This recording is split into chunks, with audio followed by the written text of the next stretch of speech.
शीर्षक है भेंट और भिक्षा। गाना का शीर्षक हो भेंट और भिक्षा। 4 लाइन भूमिका पर गौर करें विष्णु भाई। कहना है कवि का क्या, प्रकृति की बनावट सजावट अनोखी, अरे प्रकृति की बनावट सजावट अनोखी, प्रकृति के परिधान में है संसार सारा, समय से सुबह शाम होती सदा है, समय से प्रकृति ने समय को निखारा, धूप भंगी हुए हैं समय चक्र में, हो गया दूर कश्ती से भारी किनारा, करिश्मा गजब की है मालिक तुम्हारी, मिल गया जल में डूबते को तिनका सहारा।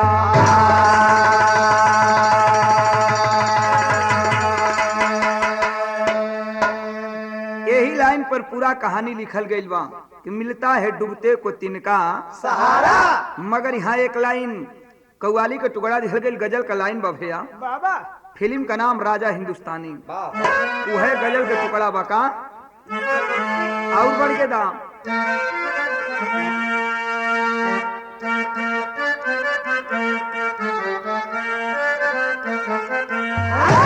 यह तरज का लाइन बाप कि आए हो मेरी जिंदगी में तुम बहार बन के, आए हो मेरी जिंदगी में तुम बहार बन के, आए हो मेरी जिंदगी में तुम बहार बन के, मेरे दिल में यूं ही रहना है, मेरे दिल में यूं ही रहना, तू प्यार प्यार बन के, आए हो मेरे जिंदगी में तुम बहार बन के, आए हो मेरी जिंदगी में तुम बहार बन के। मगर कहना है कवि का कि पाता है मानो धोखा अपने ही यार से, पाता है मान धोखा अपने ही यार से, पाता है मान धोखा अपने ही यार से, होता हलाल आदमी है, होता हलाल आदमी समय की धार से, पाता है मानो धोखा अपने ही यार से, पाता है मान धोखा अपने ही यार से। गाने का शुरुआत है, कहानी हो कहवा का केकर कहानी बा।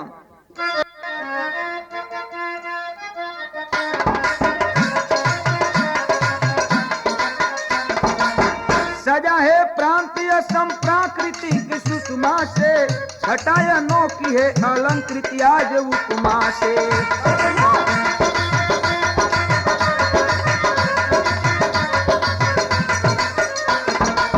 झील मन मोहिनी ओ वृक्ष गीत गाते हैं, देखने बन की शोभा पूंजीपति आते हैं,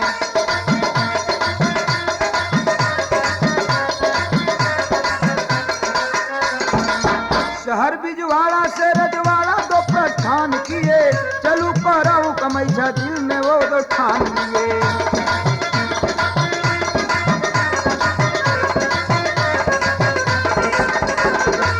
गए मंदिर में दोनों शीश को झुकाए हैं, अब की आंखों में भरा आरजू लगाए हैं,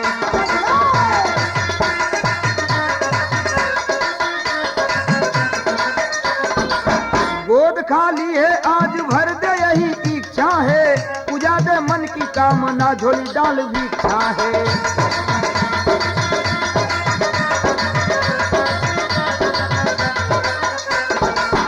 देखें बाबूजी, राघव और माधव दोनों साथी जो कि शादी किए 20 वर्ष दोनों का गुजर गया था, लेकिन अब भी गोद सुना था, एक भी बच्चे नहीं थे। आखिर दोनों कौरू कमैछा के लिए चल दिए, दोनों साथी अपने अपने दुल्हन को लिए कौरू कमैछा के लिए चल दिए। आज जब कौरू कमैछा गई हैं लोगन, जाके मंदिर में सर झुकौलन, कहलन की माई बड़ा नाम सुन ले हैं जा, हमन के आइल हैं जा, हमन के गोद यही तरह सुनना रही, आकि हमनों को गोद में लड़का फड़का हुई हन। आखिर देखें बाबू माई सुन लिहलिन, फिर वहां से पूजा अर्चना करके सिल्लीगुड़ी स्टेशन पर दोनों साथी अपने पत्नी को लेकर के चले आए। लेकिन जब सिल्लीगुड़ी स्टेशन पर आए हैं उस समय हुआ क्या बाबू, आई हाय एक लाइन वो है तरज का लाइन बा, का तर्ज के लाइन बा भैया।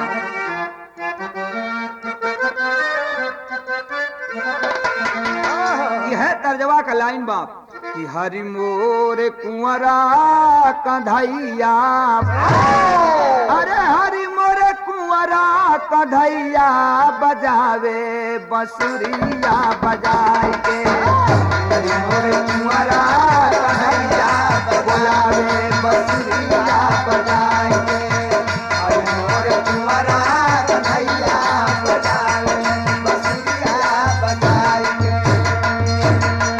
हरि मोर कुंवरा कन्हैया बोलावे बंसुरिया बजाए के, हरि मोर कुंवरा कन्हैया बोलावे बंसुरिया बजाए के, हरि मोर कुंवरा कन्हैया बोलावे बंसुरिया बजाए के। तनी एकरे पहले का बात सुन लो भैया। आखिर दुनहुन दोस्त का मेहरारू आज कौरू कमैछा के मंदिर में जाए के आ सर झुका के एक ठे बात कहलिन हम। आ कवन बात कहलिन हम कि बोली है धई के पयरिया, अरे बोली है धई के पयरिया नजरिया में आस ले के, बोली है धई के पयरिया नजरिया में आस ले के, बोली है धई के पयरिया नजरिया में आस ले के।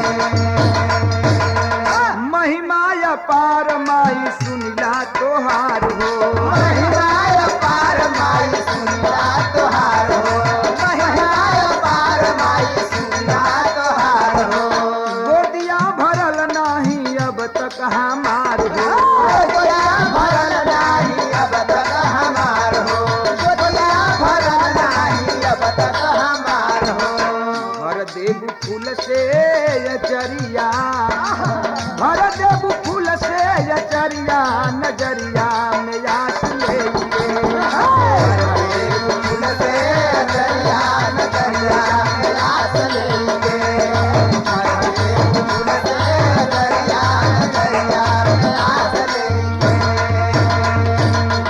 के। ए बाबू आखिर दोनों पूजा अर्चना किए, दोनों दोस्त अपने औरत को लिए और सिल्लीगुड़ी स्टेशन पर चले आए। लेकिन जब सिल्लीगुड़ी स्टेशन पर अइलन लोगन तो एक ठे चीज देखलन। वो स्टेशन पर देखलन हा का, यहाँ एक लाइन तरज बा मास्टर, का तरज के लाइन बा,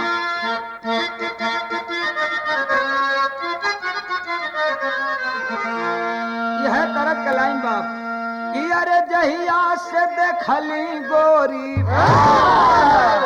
तोहरी सुरतिया मतिया मार दिहलिया, हो जहिया से देखली गोरी तोहरी सुरतिया मतिया मार दिहलिया, करवट फेर के भी ताई हमरा किया मतिया मार दिहलिया, करवट फेर के भी ताई हमरा किया मतिया मार दिहलिया, करवट फेर के भी ताई हमरा किया मतिया मार दिहलिया।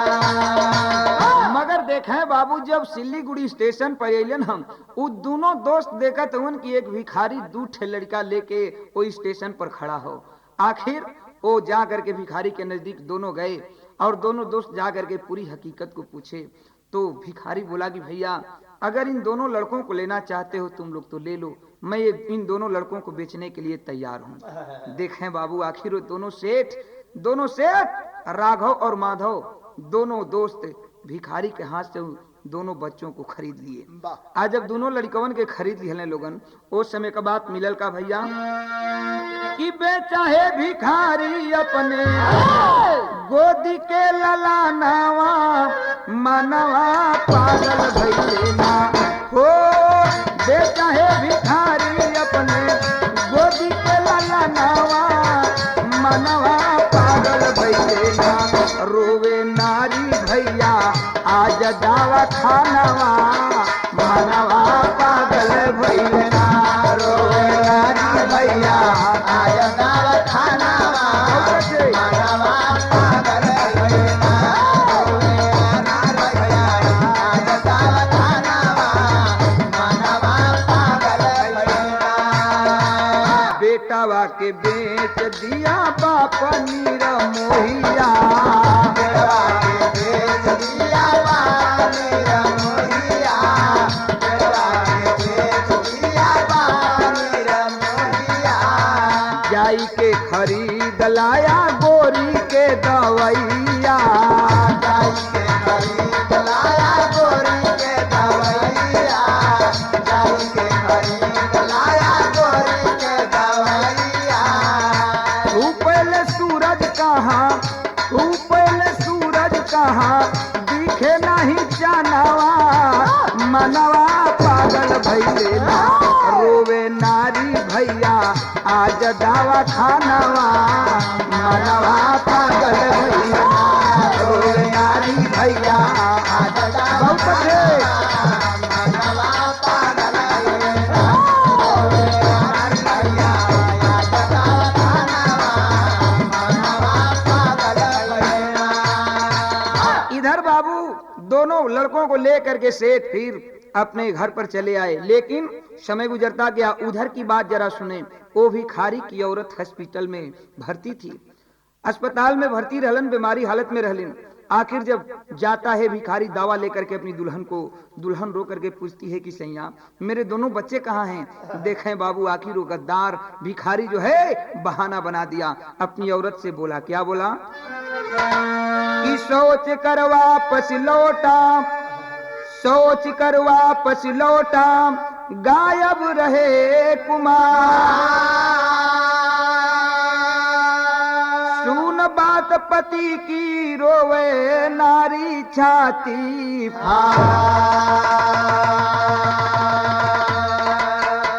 आखिर बाबू देखें वो लड़की, वो औरत रोती रह गई। रो करके अपने पति की पांव को पकड़ करके कहती है कि सैया हमार दोनों लड़कन कहाँ हुवन, हम कैसे दोनों लड़कन के बगैर जियब। लेकिन आखिर वो बेचारी कर ही क्या सकती थी। देखें तब उस समय वो बतला रहा है, क्या कहता है भिखारी अपनी औरत से कहता है। यहाँ एक लाइन तरज हो, का तरज के लाइन बा भैया,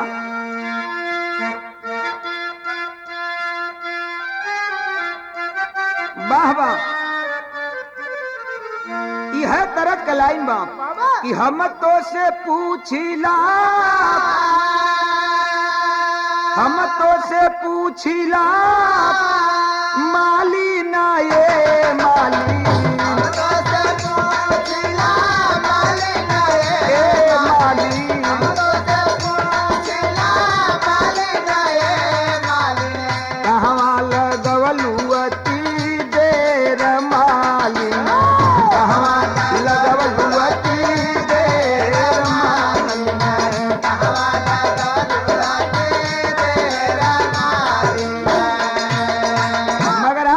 बतला रहा है। कहता है अपनी औरत से क्या कि बतिया कहा था मोरा फाटे ले छातिया हो, बतिया कहा था मोरा फाटे ले छातिया हो, बतिया कहा था मोरा फाटे ले छातिया हो। ललना गई ले कौने ओ रे रानिया हो, ललना गई ले कौने ओ रे रानिया हो, ललना गई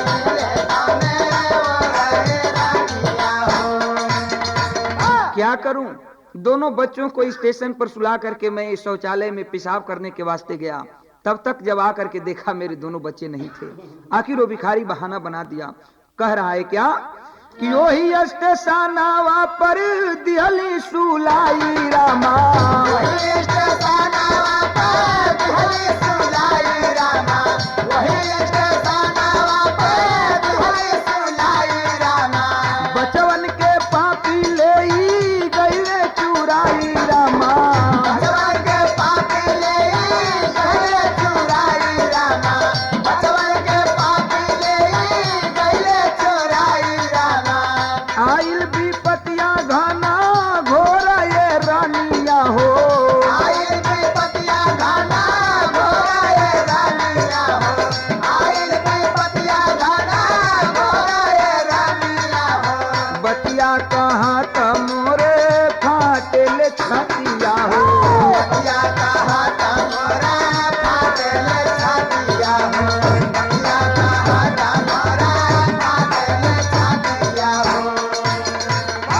आखिर बाबूजी समय गुजरता गया। कुछ दिन के बाद ओनी भिखारी का दुल्हन जब ठीक भइल वे अस्पताल से लेके वहां से चल दिया है। धीरे धीरे इस तरह से 25 वर्ष के अंतराल समय गुजर गया। लेकिन जब 25 वर्ष के समय के अंतराल गुजरल बा ओ समय के बाद मिलल का भैया बाबा आया एक लाइन तरज बा। का तरज के लाइन बा?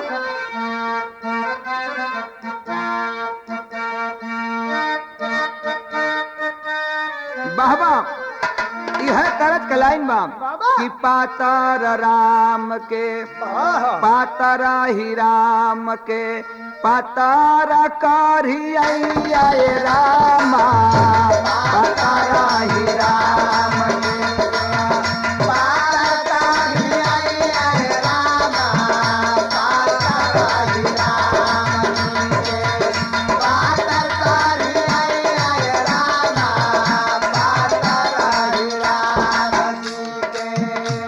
पातारा ही राम जी के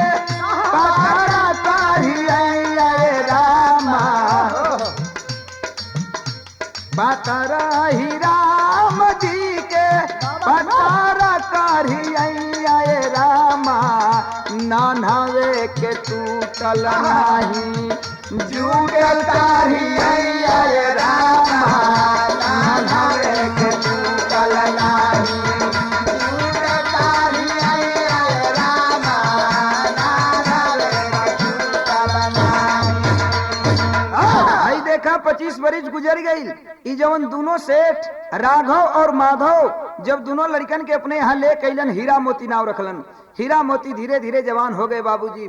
आज हीरा मोती की बारात सजी है। लेकिन बारात सजल बा शादी भैल बा। वो समय कवि जी बात लिखलन का कि आइल बा समैया बाजे अब आइल बा समैया बाजे घर सहनैया भैया आइल बा समैया बाजे घर सहनैया भैया आइल बा समैया बाजे घर सहनैया भैया आइल बा समैया बाजे आइल बा समैया बाजे घर सहनैया भैया नाम हीरा मोती रहले नाम हीरा मोती रहले करेलन पढ़ैया भैया नाम हीरा मोती रहले करेलन पढ़ैया भैया नाम हीरा मोती रहले करेलन पढ़ैया भैया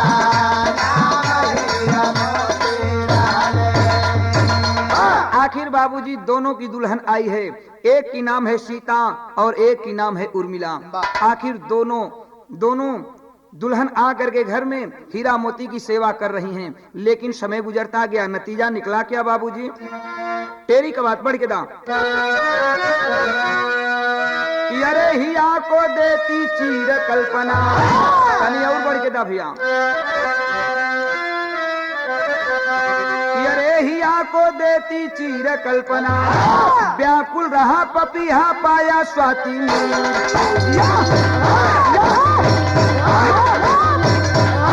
हाई देखा समय गुजरत चली गई। हीरा मोती का समय चैन से बीतत बा राघव माधव के घरे। लेकिन नतीजा निकलल एक दिन कि रहली पड़ोसिनिए को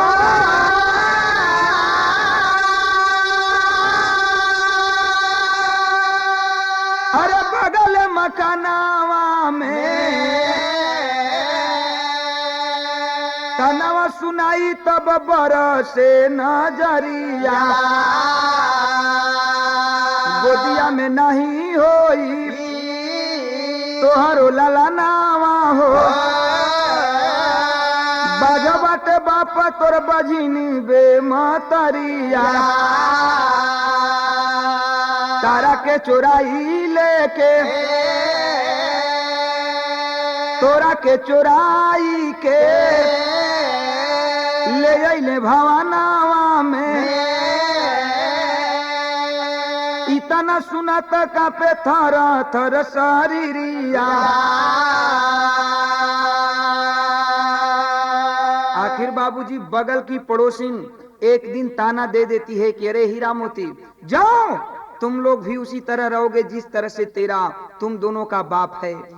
तुम दोनों का बाप बाज था और तुम लोगों को तो चुरा करके लाया है यहाँ पर। आखिर देखें बाबू, हीरा मोती को एक गोली के समान ये बोली लग गई, बात लग गई, लेकिन समय गुजरत चली गई। वो हीरा मोती का जवन की वो भिखारी मतारी बे आ भिखारी बाप बा, समय गुजरले पर कुछ दिन बीतल बा और यही राघव माधव सेठ के आके दोनों नौकरी करत हूँ। आज नौकरी बाद में समय गुजरत चल गई।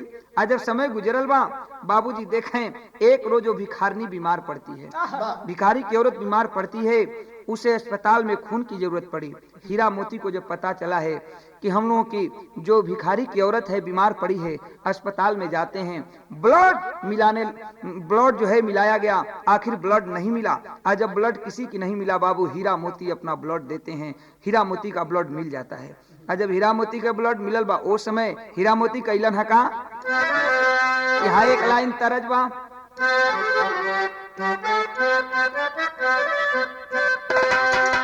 तर्जवा सनी की गनवा का बात लिखल गई। आज हीरा मोती कैलन का बाबू कि हंसी के हीरा मोती दिए, हंसी के हीरा मोती दिए, खुनवाली आई खुनवाली आई, पूछे हीरा मोती बाबा भेदवा बताई, भेदवा बताई, हंसी के हीरा मोती दिए, खुनवाली आई जी, खुनवाली आई, पूछे हीरा मोती बाबा भेदवा बताई, भेदवा बताई।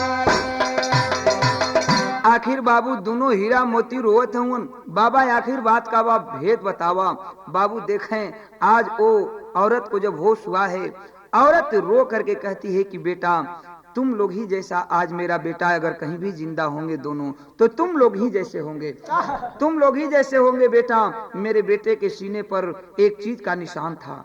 हीरा अवाक हो जाता है, हीरा मोती दोनों अपने सीने को दिखलाए, आगे हीरा मोती के सीने पर निशान था और उस निशान को जब वो माँ देखती है पहचान जाती है, कहती है कि बेटा कहीं तुम ही लोग मेरा बेटा तो नहीं है, तुम लोगों का खून भी मेरे खून से मिल चुका है, तो बेटा तुम लोग दोनों मेरे बेटे हो। हम लोग सिल्लीगुड़ी में मेरे बेटे से साथ छूटा था, आज तक मुलाकात नहीं हुई। तब तो हीरा मोती का फिर 2 दिन पहले एक थे पड़ोसिन ताना मरले रहलिन, वो बात लग गई, कहलिन कि बस कर माँ हमने के तोर दोनों बेटा हैं जा। आखिर नतीजा निकलल का भैया,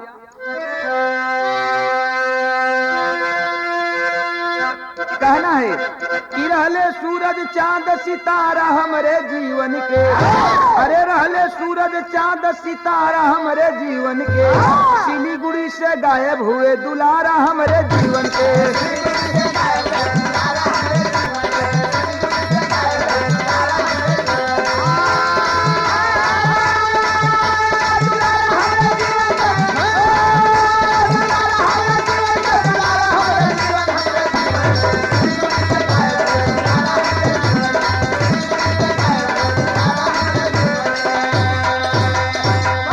इतने बीच में राघव और माधव हीरा मोती के दुनहुन जोन बाप रहलन उहो चलीलन।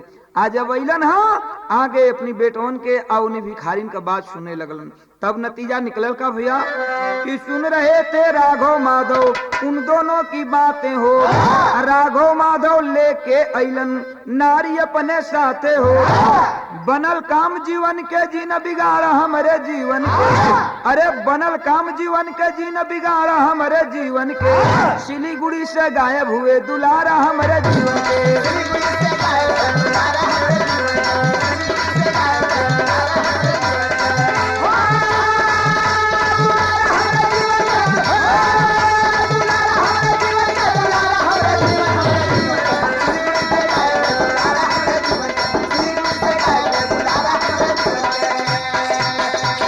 यही से तो अल्लाह के लाइन में कहल गई, का कहल गई कि जब से अपार दुखा कहना बा बढ़ गया मास्टर, क्या कहना हो,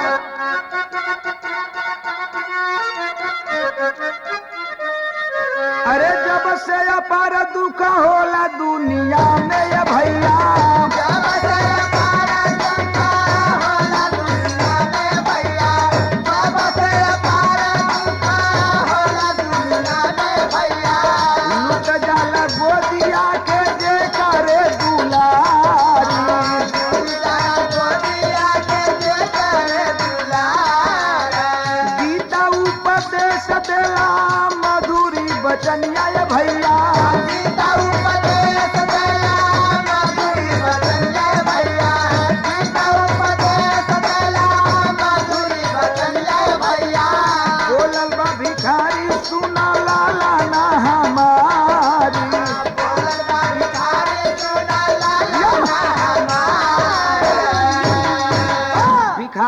रो करके पूरी बात को बताया है कि बेटा हम दोनों बेटों को हम लोग चांद सूरज नाम रखे थे, लेकिन आज तुम लोगों का नाम हीरा मोती रखा गया है। मैं वही भिखारी हूँ, इन सेठों के हाथों से तुम दोनों बेटों को बेच दिया था।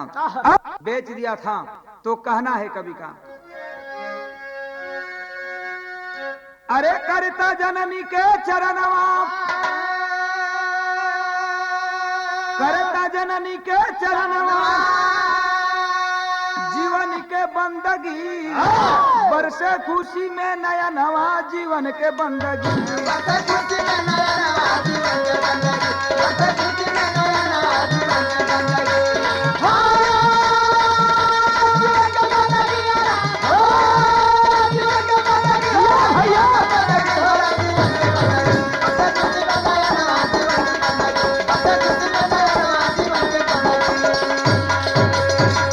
बड़ी सुंदर उपमा दिया गया। आज राघव और माधव के लिए भी साथ साथ हीरा मोती जो दोनों बच्चे थे उन लोगों के ऊपर भी, और जो भिखारी और भिखारनी थी उन दोनों के ऊपर भी कहना है, सबके ऊपर कि देवकी के गोदिया में जन्म भगवान हो, नंद बाबा जसोदा के होला गुणगान हो, तोरे खे के करब हम किनार जिंदगी, तोरे खे के करब हम किनार जिंदगी, बरसे खुशी में नया नवा जीवन की बंदगी।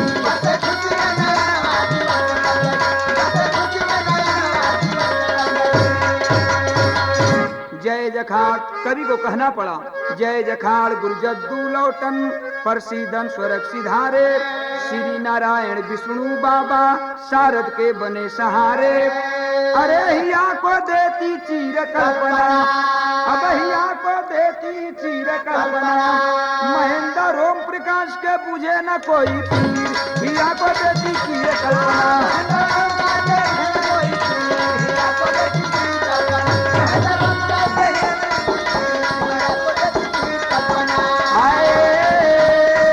भैया धन